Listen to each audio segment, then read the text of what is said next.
அன்பின் வாழ்த்துக்கள். ஆமென். இன்றைக்கு பிரசங்கத்தினுடைய தலைப்பு திருப்தி செய்கிற தேவன். ஹல்லேலூயா. திருப்தி செய்கிற தேவன். பாருங்க, இந்த உலகத்துல மனுஷனுக்கு மாத்திரம் திருப்தியே இருக்காது. ஒத்துக்கிறீங்களா? ஆமென். மனுஷனுக்கு மாத்திரம் எந்த விதத்திலுமே திருப்தி இருக்காது.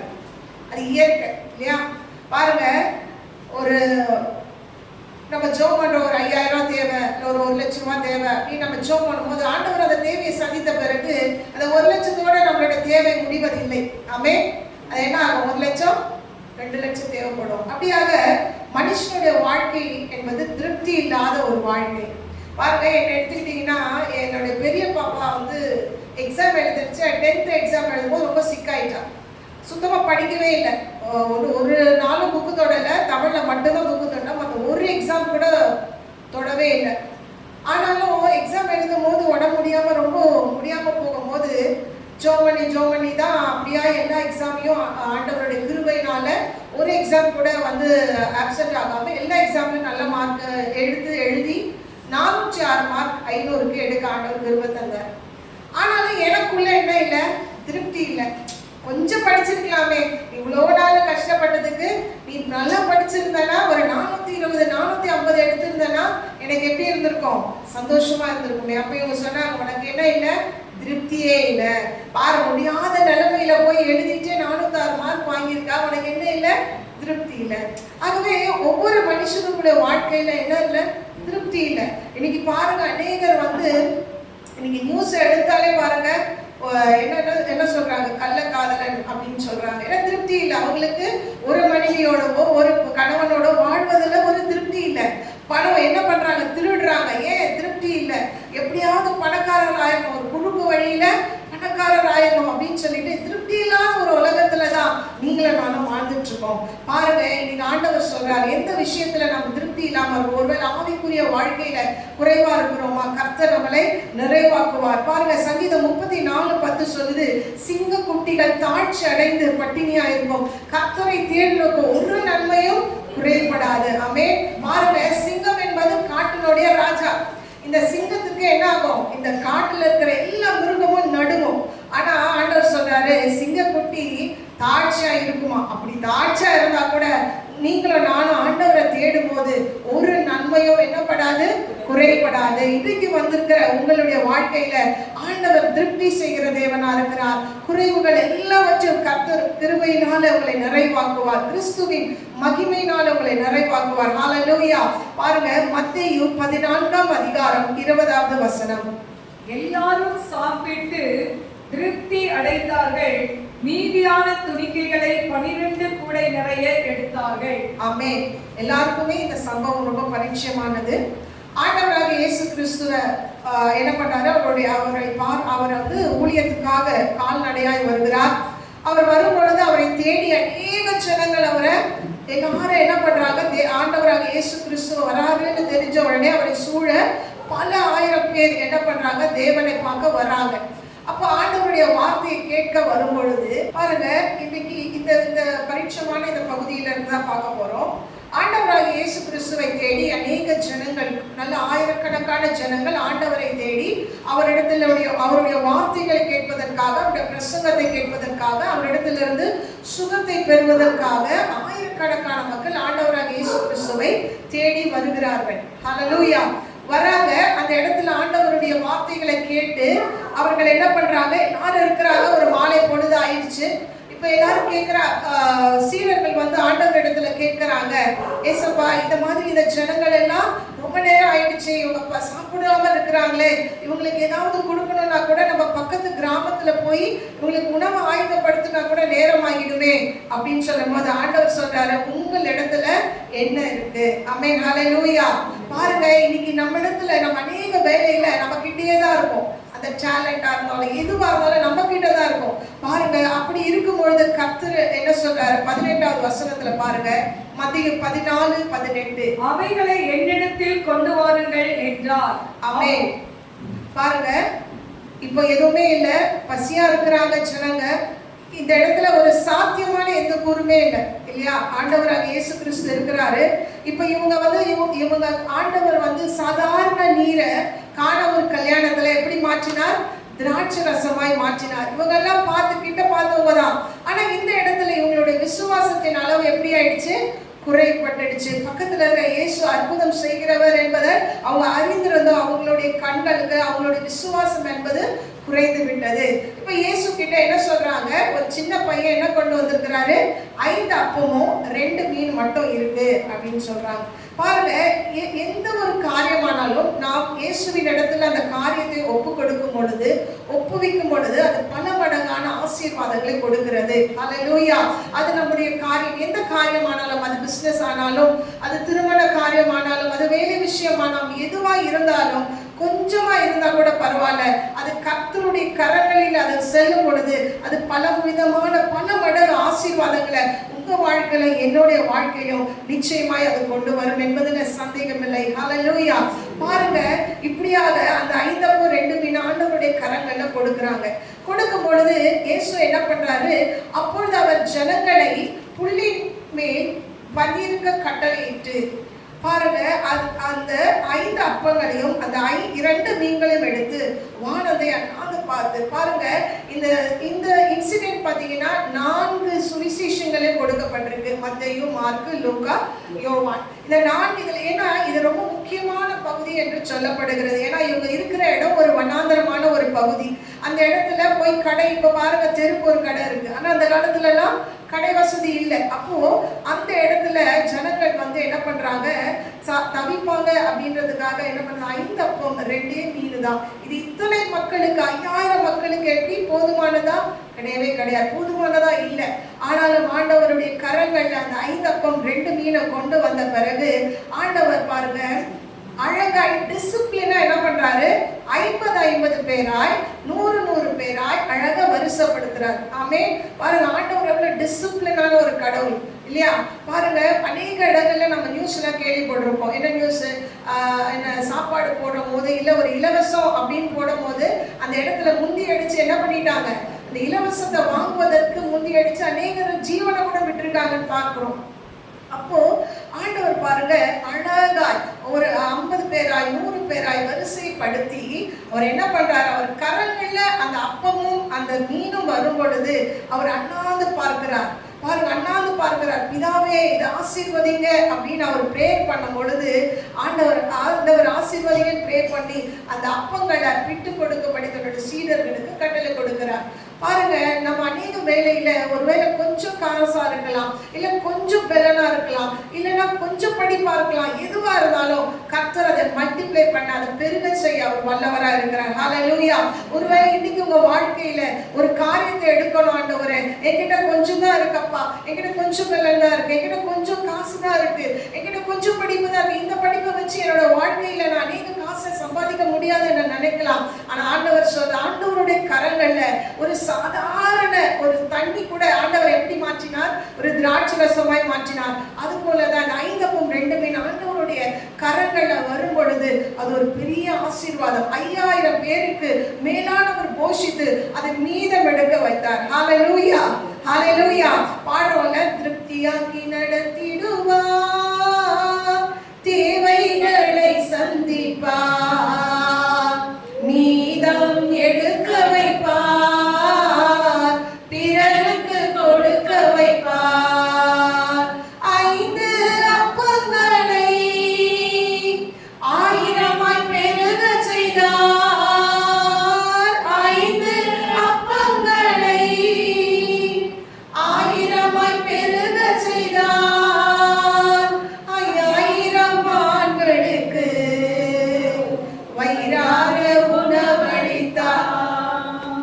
5000 ஆண்களுக்கு வயிறார உணவளித்தார். ஆமென். பாருங்க, ஒரு சாதாரண 5 அப்பம் 2 மீன் ஆண்டவருடைய கரங்கள்ல போகும்போது அது வெளியேற பெற்றதாய் மாறுகிறது. அது அநேக 5000 ஜனங்களுக்கு அது போதுமானதா இருந்தது. மீதமும் எடுக்க ஆண்டவர் கிருபை செய்கிறார். ஹல்லேலூயா. நீங்க கூட உங்களுடைய டேலண்ட், உங்களுடைய பிரயாசம், ஒரு மாதத்துல நீங்க சம்பாதிக்கிற ஒரு கொஞ்சமோ அதிகமோ எதுவானாலும் ஆண்டவரே இதை ஆசீர்வதிங்க, இதை உங்க கரங்கள்ல கொடுக்கிறேன், இதை ஞானமாய் செலவு பண்ண எனக்கு ஞானத்தை தாங்கன்னு சொல்லும் பொழுது கர்த்தர் அவைகளை பல மடங்கு, கொஞ்சம் வருமானம் தான் ஆனா அதுலயும் ஆண்டவர் என்ன பண்ணுவார், ஆசீர்வதிப்பார் என்பதுல சந்தேகமே இல்லை. பாருங்க, இந்த உலகத்துல எல்லாருக்கும் ஒரு தேவை இருக்கிறது.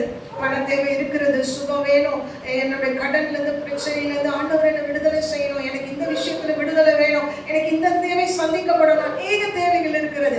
அது எல்லாவற்றையும் ஆண்டவராக இயேசு கிறிஸ்துவின் கரங்கள்ல நம்ம கொடுக்கும் பொழுது கர்த்தர் அவை மல்டிப்ளை பண்ணி கொடுக்க வல்லமையுள்ளவரா இருக்கிறார். அதுக்கு நாம் செய்ய வேண்டிய ஒன்று, முதலாவது நம்மளுடைய வாழ்க்கையை நமக்கிட்ட இருக்கிறத முதலாவது தேவனுடைய கரத்துல கொடுக்கணும். அடுத்தது தேவனுடைய கரத்துல கொடுத்த பிறகு, இயேசுவே எனக்கு இந்த காரியத்தை நீங்க செய்தீரே, எனக்கு இந்த விஷயத்துல எனக்கு இந்த சின்ன வருமானத்தை கொடுத்தீரே, நன்றி என்று ஆண்டவரிடத்துல நாம் ஜெபம் செய்ய வேண்டும். நாம் எந்த கொஞ்சம் குறைவிலையும் கர்த்தர் நம்மை நிறைவாய் நடத்துவார். ஹல்லேலூயா, ஹல்லேலூயா. கர்த்தர் இந்த இடத்துல உணவை கர்த்தர் திருப்தியாக்கி ஜனங்களை திருப்தியாய் நடத்தினார். அது போல ஹல்லேலூயா இன்னும் ஒரு இடத்துல நம்ம பார்க்க போறோம். திருப்தி எல்லாமே இருந்துச்சு. ஒரு நபரை பார்க்க போறோம், அவர்கிட்ட பணம் இருந்துச்சு, நல்ல பதவி இருந்துச்சு, ஆனா அவர் வாழ்க்கையில இயேசு இல்லை. ஹல்லேலூயா. அவர் வாழ்க்கையில ஒரு திருப்தி இல்லை, ஒரு வெறுமையாய், ஒரு வனாந்திரமான ஒரு இருதயத்தோடு இருந்தார். அவர் என்ன பண்றார், இயேசுவை பார்க்க போறார். ஹல்லேலூயா. இந்த உலக பிரகாரமான தேவைகள் நமக்கு எத்தனை இருந்தாலும் அதை சந்திக்க கர்த்தர் வல்லமையுள்ளவர் இருக்கிறார் என்பது உண்மைதான். ஆனாலும் தாவீது சொல்றாரு, சங்கீதம் 65:4 பார்க்கிறோம். சங்கீதம் 65:4, உம்முடைய பிரகாரங்களில் வாசமாய் இருக்கும்படி நீர் தெரிந்து கொண்டு சேர்த்துக் கொள்கிறவன் பாக்கியவான். உம்முடைய பரிசுத்த ஆலயமாகிய உமது வீட்டின் நன்மையால் திருப்தியாவோம். ஆமென், ஹல்லேலூயா. பாருங்க, உலகத்தினுடைய தேவையை தான் நம்ம அதிகமா எம்பசைஸ் பண்ணுவோம். ஆண்டவரே எனக்கு இது தேவை இருக்குப்பா, எனக்கு குழந்தை இல்லை, எனக்கு திருமணம் ஆகலை, எனக்கு படிப்பு இல்லை, எனக்கு படிப்பு முடிச்சுட்டேன், எனக்கு நல்ல வேலை இல்லை, இப்படியாய் உலக காரியத்துக்காக நம்ம அநேக நேரங்கள்ல கவலைப்படுவது உண்டு. ஆண்டவருடைய சமூகத்துல சொல்றோம், ஆண்டவர் நம்ம தேவைகளை சந்திக்கிறார், எல்லாம் நன்மைக்காக தான். ஆனா தாவீது சொல்றாரு, பரிசுத்த ஆலயத்தின் நன்மையால் திருப்தி ஆகும். ஹல்லேலூயா. அப்போ அவருக்கு நல்லா தெரிஞ்சிருக்கு, திருப்தி எங்க இருக்குது, ஆலயத்துலதான் திருப்தி இருக்குது. இன்னைக்கு உங்களை பார்த்து நமக்கும் அந்த எண்ணம் வேணுங்க. பரிசுத்த ஆலயத்தினுடைய திருப்தி, அந்த ஆலயத்தினுடைய நன்மையால் உங்களை ஆண்டவர் என்ன பண்றாரு, திருப்தி படுத்துகிறார். அடுத்தது பாருங்க, சங்கீதம் 17:15, நானோ நீதியில் உம்முடைய முகத்தை தரிசிப்பேன், நான் விழிக்கும் பொழுது உமது சாயலால் திருப்தியாவேன். ஆமென், ஹல்லேலூயா. தாவீதுக்கு ஏதாவது குறை இருந்துச்சா? தாவீதுக்கு எல்லா விதத்திலும் வசதி. அவர் ஒரு ராஜாவுக்கு எந்த குறையுமே இல்லை. ஆள்பலம் இருந்தது, படைபலம் இருந்தது, பணபலம் இருந்தது, எல்லாமே இருந்துச்சு. ஆனா அவர் சொல்றாரு, நான் விழிக்கும் போது உமது சாயலால் திருப்தியாவேன். ஹல்லேலூயா.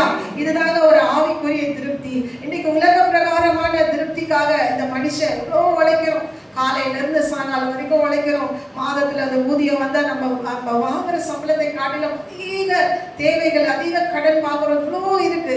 ஆனா நம்ம ஆவிக்குரிய தேவையில்ல, ஆண்டவருடைய சமூகம் தான் நம்மை திருப்தி செய்யும். ஹல்லேலூயா. நான் விழிக்கும் பொழுது உங்க சாயலால் திருப்தியாவேன். ஆமென். இதுதாங்க நம்ம ஒவ்வொருவருக்குள்ளே இருக்க வேண்டிய ஒரு தாகம், ஒரு தவிப்பு. ஒரு ஆண்டவரே, உங்க சமூகம் மானானது நீரோடைய வாஞ்சித்து கதறுவது போல என் ஆத்துமாவை நோக்கி கதறுகிறது என்று தாவீது சொன்னது போல, இப்படியாய் நாம ஆண்டவருடைய சாயலால திருப்தி ஆகணுங்க.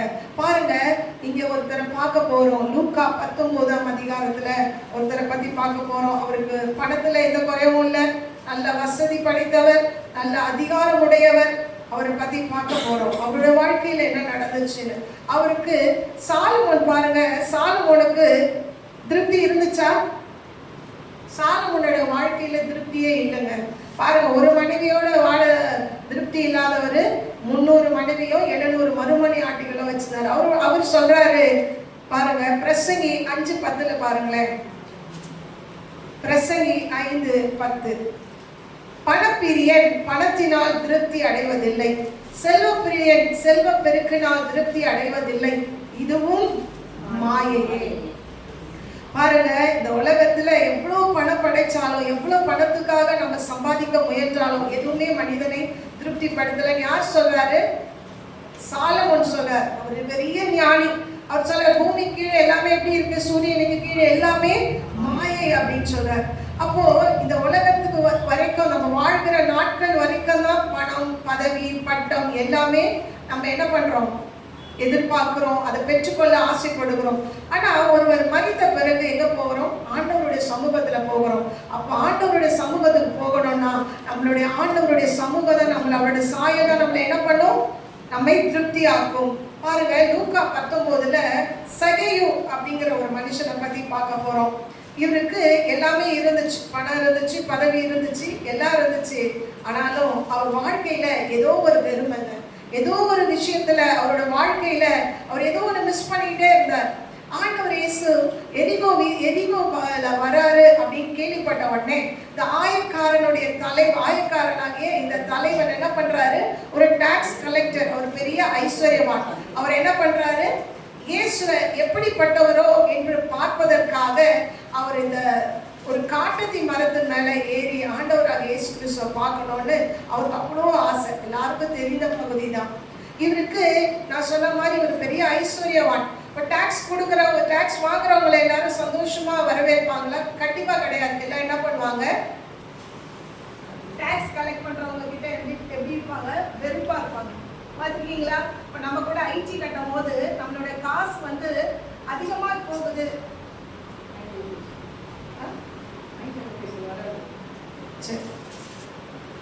பாருங்க, ஐடி கட்டுறவங்களுக்கு தெரியும், மாசம் சம்பளத்துல பாதி எப்படி இருக்கும், அநேகமான பர்சன்டேஜ் வந்து டாக்ஸ் கட்டும் போது அவங்களுக்கு ரொம்ப வேதனையா இருக்கும்.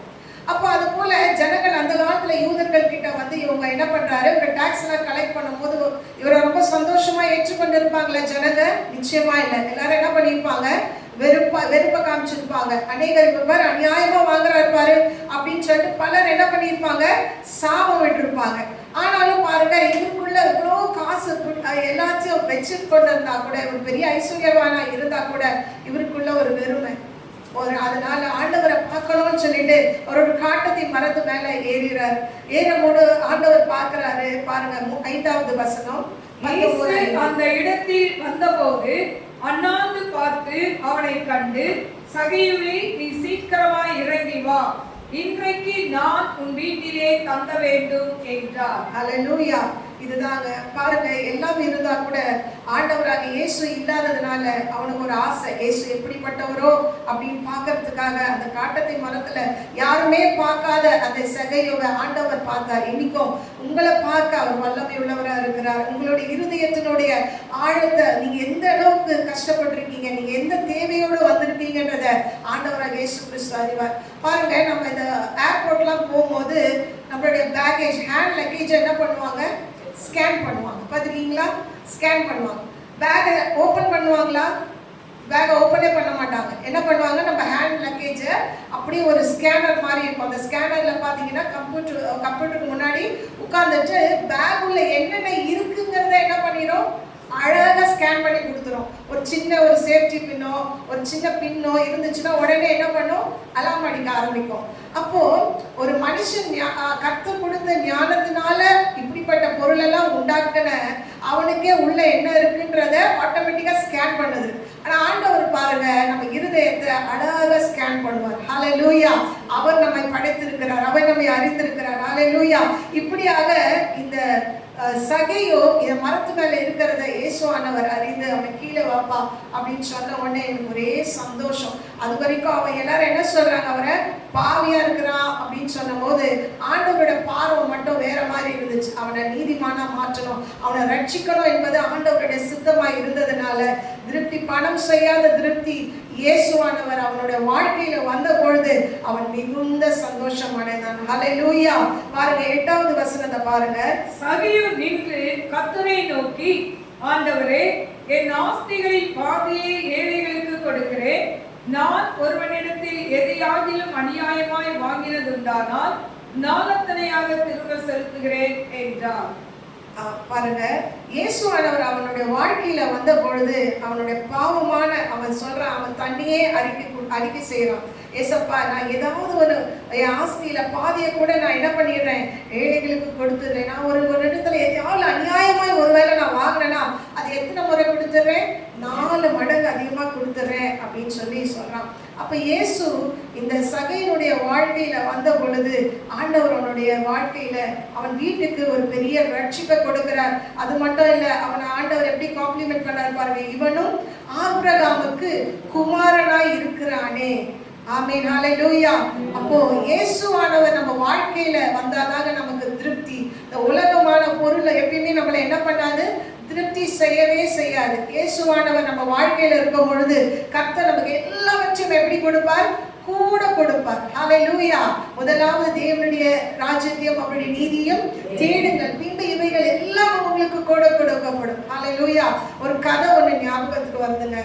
ஒரு பெரிய ராஜா, அந்த ராஜா என்ன சொல்ற, மக்களுக்கு ஒரு அறிக்கை சொல்ற, எல்லாம் தண்டோரா போட்டு நாளைக்கு என்ன ஆக போகுது, என்னுடைய அரண்மனையை நான் 9 மணிக்கு சரியாய் நான் என்ன பண்ண போறேன், திறக்க போறேன். என் அரண்மனைக்குள்ள வந்து யார் யாரெல்லாம் வந்து என்னென்ன பொருளெல்லாம் நீங்க கை வைக்கிறீங்களோ அந்தந்த பொருளெல்லாம் உங்களுக்கு சொந்தமாயிரும் அப்படின்னு சொன்ன உடனே எல்லா ஜனங்களுக்கும் ஒரு ஆர்வம், எல்லா ஜனங்களுக்கும் ஒரு ஆசை, எப்படியாவது இந்த ராஜாவை பொது வழியில தான் பார்த்துருக்குறோம், கிட்ட போய் பார்க்க போறோம் அப்படின்னு ஒரு ஆசை. எல்லா பொருளையும் ஒவ்வொருத்தரும் பிளான் பண்றாங்க. நான் ராஜாவுடைய செருப்புல என்ன பண்ணுவேன், தங்க செருப்பா இருக்கும், நான் ராஜாவுடைய அந்த த்ரோன் அந்த சிங்காசனத்தை நான் தொடுவேன், நான் ராஜாவுடைய ஆடையை நான் தொடுவேன் அப்படின்னு சொல்லி ஒவ்வொருத்தரும் ஒவ்வொரு கற்பனைகளை வைத்து அடுத்த நாள் வந்தது. 9 மணி ஆனது. கதவை திறக்கிறதுக்குள்ள இவங்க எல்லாம் முந்தி அடிக்கிறாங்க. எப்படியாவது ராஜா உள்ள ரூம்ல இருக்கிற என்னென்ன பொருள் எல்லாம் இருக்குமோ, விலை வந்த பொருள் எல்லாத்தையும் எடுத்துட்டா நம்மளும் பணக்காரர் ஆயிடலாம் அப்படின்னு சொல்லி 9 மணி ஆச்சு. கதவை திறந்தாங்க. எல்லாரும் போய் ஒரு ஒரு பொருளை எல்லாம் எடுத்துக்கிட்டாங்க. ஒருத்தன் மட்டும் போய் ராஜாவை கட்டி பிடிச்சிக்கிட்டாங்க. எப்படி, ராஜாவை கட்டி பிடிச்சிக்கிட்டாங்க. அப்போ எல்லாரும் கேட்கிறாங்க, என்னப்பா லூசு பாய்வன் பாரு, நம்ம எல்லாம் விலை உயர்ந்த பொருள், ஆபரணங்கள், ட்ரெஸ் எல்லாத்தையும் எடுத்துக்கிட்டோம், ஆனா இவன் மட்டும் என்ன பண்ணிட்டான், ராஜாவை போய் பிடிச்சுக்கிட்டானே அப்படின்னும் போது அப்போ அவன் சொல்றான், ராஜா தான் இந்த எல்லா நாட்டுக்கே இவர் தான் ராஜா, இவரை வச்சுக்கிட்டா எனக்கு எல்லாமே என்ன இருக்கு, எல்லாமே எனக்கு சொந்தமாயிரும். ஹல்லேலூயா. அப்படிதாங்க இயேசுவானவர் மாத்திரத்தை பிடிச்சு கொண்டோம்னா அவர் எல்லாவற்றையும் கூட கொடுப்பார், குறையா கொடுக்கவே மாட்டார். ஹல்லேலூயா. உலக ஆசீர்வாதமானாலும் சரி, ஆவிக்குரிய ஆசீர்வாதமானாலும் சரி, ஆண்டவர் எல்லாவற்றையும் கூட கொடுப்பாரே தவிர ஒரு நாளும் குறைய கொடுக்க மாட்டார். ஹல்லேலூயா. ஆனால் அதற்குரிய பாத்திரவானாய் நாம் இருந்தால் மாத்திரமே அது பலிக்கும். ஹல்லேலூயா. கர்த்தர் நல்லவர். அடுத்தது இயேசுவால இன்னொரு ஸ்திரியை பத்தி பார்க்க போறோம். இந்த அம்மாவுக்கு 5 புருஷர்கள் இருந்தும் திருப்தி இல்லை. ஹல்லேலூயா. பாருங்க, யோவான் எழுதின சுவிசேஷம் 4ஆம் அதிகாரம் 4ல இருந்து 42 வரைக்கும் இருக்கு. வீட்டுல வாசிச்சு பாருங்க. எல்லாருக்கும் தெரிந்த பகுதி தான். இயேசுவானவர் யூதேயால இருந்து கலிலேயாவுக்கு போனோம். அவருடைய பிரயாணத்தை அவர் ஆரம்பிக்கிறார்.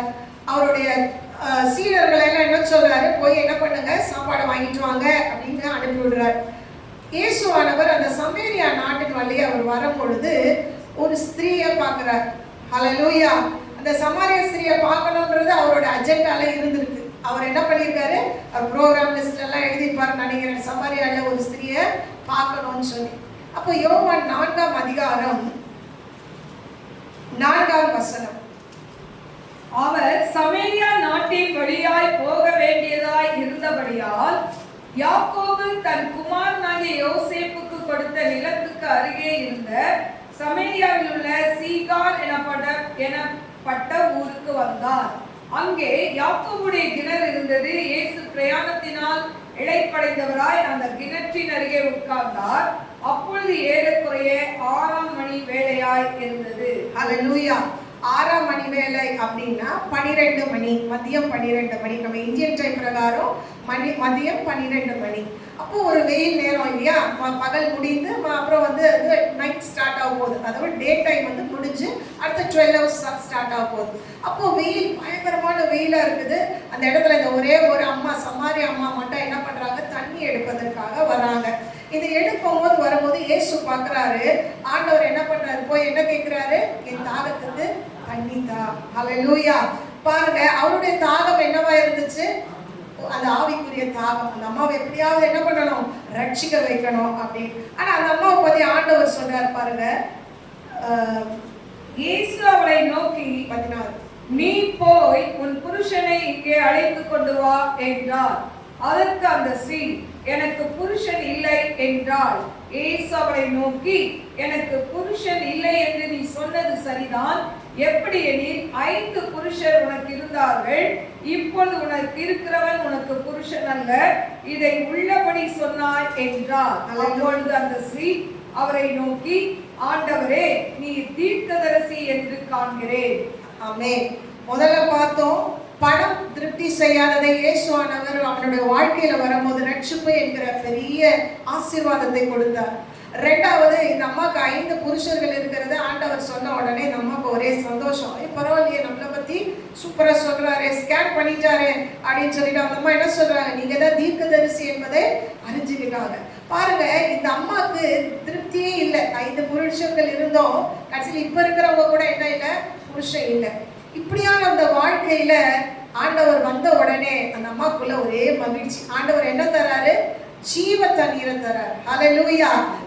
வறண்ட நிலமா இருந்த அந்த அம்மாவோட வாழ்க்கையில என்ன பண்றாரு, இயேசுவானவர் அவன் வாழ்க்கையில வந்த பொழுது அவரோட வாழ்க்கை ஜீவ தண்ணீராய் மாறினது. ஜீவ தண்ணீர் என்றால் என்ன, அது செழிக்கும். அதை அது பாயிற இடம் பாருங்க. ஒரு நதின்னு எடுத்துக்கிட்டா அந்த நதி போகிற இடமெல்லாம் எப்படி இருக்கும், செழிப்பா இருக்கும். அந்த மரம் எல்லாம் வாடி போயிருக்கா, அதனால செழிப்பா இருக்கும், கனி தரக்கூடியதா இருக்கும். அப்ப ஆண்டவர் சொல்றார், அந்த ஜீவ தண்ணீரை, யாருமே கொடுக்க முடியாத ஜீவ தண்ணீரை அவரோட வாழ்க்கையில் அவர் அனுபவிக்கிறார். இயேசுவானவரை தீர்க்கதரிசி என்று அறிந்த பின் அவர் சும்மா இருக்காரா, இல்லை. அவர் என்ன பண்றார், தன்னோட குடத்தை கொண்டு போய் வச்சுட்டு ஊருக்குள்ள போய் இயேசுவானவர் யார் என்பதை அவ எல்லா இடங்களிலும் எல்லாம் ஒரு இப்படியே ஒரு வாழ்க்கையில ஒரு ஒழுக்கமில்லாத வாழ்க்கையில இருந்த இவளுடைய வாழ்க்கைய, இவளுடைய வார்த்தையை நம்பி ஜனங்கள் எல்லாரும் என்ன சொல்றாங்க, நீ சொன்னது உண்மைதான், அதனால உன் வார்த்தைப்படி இவர் பாருங்க. யோவான் 4ஆம் அதிகாரம், நான் செய்த எல்லாவற்றையும் எனக்கு சொன்னார் என்று சாட்சி சொன்ன அந்த ஸ்திரீயினுடைய வார்த்தை நிமித்தம் அந்த ஊரில் உள்ள சமாரியரில் அநேகர் அவர் மேல் விசுவாசம் உள்ளவர்கள் ஆனார்கள். பாருங்களேன், அவளுடைய வார்த்தையினால் அநேக விசுவாசத்துக்குள்ளாய், ஒரே ஒரு சமாரிய ஸ்திரீனுடைய அந்த வார்த்தையானது அநேகரை விசுவாசத்துக்குள்ளாய் நடத்தினது, அநேகரை ரட்சிப்புக்குள்ளாய் நடத்தினது. இன்றைக்கு உங்களுக்கும் எனக்கும் ஆண்டவர் இப்படிப்பட்ட ஒரு வேலையை வச்சிருக்கிறாருங்க.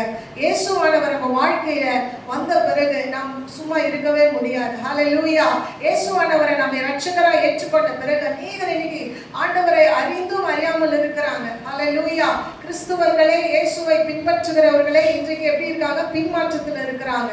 ஆனா அப்படிப்பட்ட ஆட்களுக்கு எப்படி இந்த சமாரிய ஸ்திரீ போய் அநேகருக்கு சாட்சியாய் நின்று அவள் வெறுமையாய் இருந்த அவளுடைய வாழ்க்கையில இயேசு வந்த பிறகு அநேக ஆத்துமாக்களை ரட்சிப்பதற்கு அவள் ஒரு வழியாய் ஆண்டவர் வைத்தார். இன்றைக்கு உங்களே என்ன ஆண்டவர் வைத்திருக்கிறார் பாருங்க. பணம் கொடுக்க முடியாத திருப்தி, கணவன் கொடுக்க முடியாத திருப்தி, இந்த உலகத்துல எத்தனை 1000 செல்வங்கள் இருந்தாலும் கொடுக்க முடியாத திருப்தி இயேசுவினுடைய சமூகம் உங்களுக்கும் எனக்கும் கொடுக்குங்க. அதுதான் இன்னைக்கு, அதுதான் உண்மை, அதுதான் நிதர்சனமான உண்மை. இந்த உலகத்தினுடைய தேவைக்கு முடிவே இல்லை, வானமே இல்லைங்கிறாங்க. வானத்துக்கு எல்லாம் இருக்கா, தெரியாது, வானத்தை தொடவும் முடியாது. அப்படியாய் நம்மளுடைய தேவைகள் எத்தனை இருந்தாலும் இயேசுதான் நமக்கு போதுமானவர். ஹல்லேலூயா. அவர் இருந்துட்டா போதும், நம்ம வாழ்க்கையில் இருக்கிற என்ன தேவையானாலும் அது நமக்கு சந்திக்கப்படும் என்பதுல சந்தேகமே கிடையாது. ஹல்லேலூயா. பாருங்க, ஆண்டவரிடத்துல நம்மளுடைய காரியங்களை சொல்லும் பொழுது அவர் நிச்சயமாய் அதை நிறைவேற்றுவார். அது கொஞ்சமானாலும் நிறையமானாலும் கர்த்தருடைய சித்தத்தின்படி நாம் செய்யும் பொழுது, இயேசுவை நாம் முன்னிறுத்தி அவருடைய காரியங்களை நாம் எடுக்கும் பொழுது கர்த்தர் நம்மளை திருப்தியாய் நடத்துவார். ஹல்லேலூயா. அவர் நம்மை குறைவாய் விடுகிற தேவனே அல்ல. எல்லா வகையிலும் கொஞ்சத்திலும் கர்த்தர் நம்மளை திருப்தியாய் நடத்துவார் என்பதில் சந்தேகம் இல்லை. ஜெபம் பண்ணுவோம். அவர் போதுமானவரா இருக்கிறார். ஹல்லேலூயா. அவர் ஜெகோவா ஜாயிராவா இருக்கிறார். நம்மளுடைய தேவைகளை அவர் சந்திக்கிறவரா இருக்கிறார். ஹல்லேலூயா, ஹல்லேலூயா, ஹல்லேலூயா. இயேசுப்பா நீங்க போதுமானவர், இயேசுப்பா நீங்க போதுமானவர், எல்லாவற்றிலும் போதுமானவர். ஹல்லேலூயா.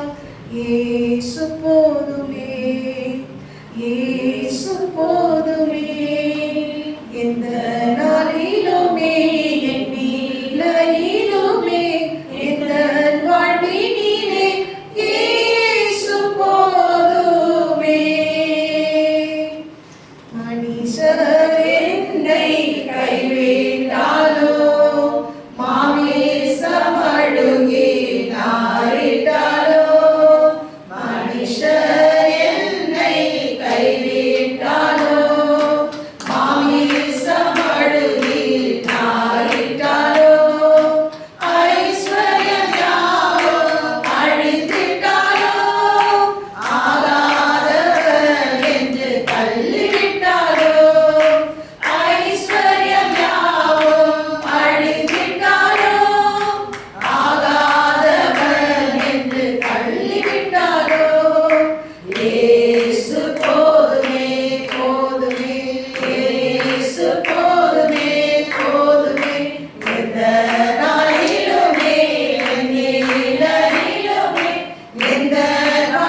மாத்திரம் போதும்.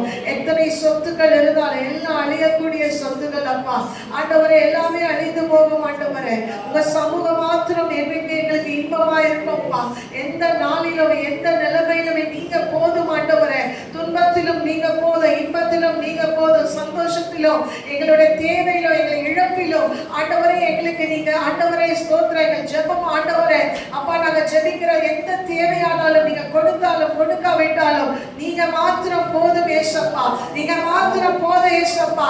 என் கையில கொஞ்சம் இருந்தாலும் கர்த்தரதை திருப்தியாய் நடத்துவீங்கப்பா. 5000 பேருக்கு 5 மீன் எப்படி போதுமானதா இருந்ததோ அது போல எங்க வாழ்க்கையில ஏசப்பா எங்களுக்கு கொஞ்சம் பலன் இருந்தாலும், கொஞ்சம் படிப்பு இருந்தாலும், கொஞ்சம் திறமை இருந்தாலும் அது உங்க கரங்கள்ல ஒப்பு கொடுக்கிறோம், உங்க கையில கொடுக்கிறோம். உங்களை ஆண்டவரை நோக்கி பார்க்கிறோம்.